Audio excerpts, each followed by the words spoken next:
આજે થઈ ગયું પાછું પાણીપુરી ખાવાનું મન, એટલે આપણે નીકળી ગયા પાણીપુરી ખાવા. પછી આપણે ગાડીમાં બેસીને થોડાક આપણે પોઝ આપી દીધા અને ભાઈને આપી દીધી આપણે ગાડી ચલાવવા, કેમ કે ભાઈ હોય ત્યાં લગી તો આપણે ગાડી ચલાવવાની હોય ને. પછી રસ્તામાં જોઈને તો કેટલી બધી ફોર વ્હીલો હતી. ભાઈને કીધું આ કોની ફોર વ્હીલ હે? ભાઈ કે આપણી જ છે, આપણે ભાડે દીધી હે. મેં કીધું હે? તો કે હા. પછી તો શું, આપણે તો આપણી મંજિલ આવી ગઈ પાણીપુરીની, એટલે આપણે તો ઉતરી ગયા. જોયું તો બહુ ટ્રાફિક હતો. કીધું આપણો વારો ક્યારે આવશે, તોય આપણો વારો ફાઇનલી આવી તો ગયો. ને ત્યારબાદ આપણે તો ખાઈ લીધી ફ્લેવરવાળી પાણીપુરીઓ, કેમ કે આપણને તો બહુ ભાવે એટલે. અને મારી જેમ પાણીપુરી બહુ ભાવે, કોમેન્ટ કરજો.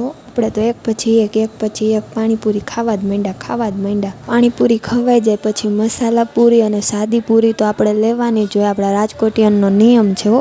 પાણીપુરી ખાઈને અમે નીકળી ગયા અમારા ઘર તરફ. મારી બધી ફોર વ્હીલને આપણે ટાટા બાય બાય કહી દીધી. જો આજનો વિડીયો ગમ્યો હોય તો લાઈક કરો, શેર કરો અને ફોલો કરો. મળીએ કાલના નવા બ્લોગ સાથે.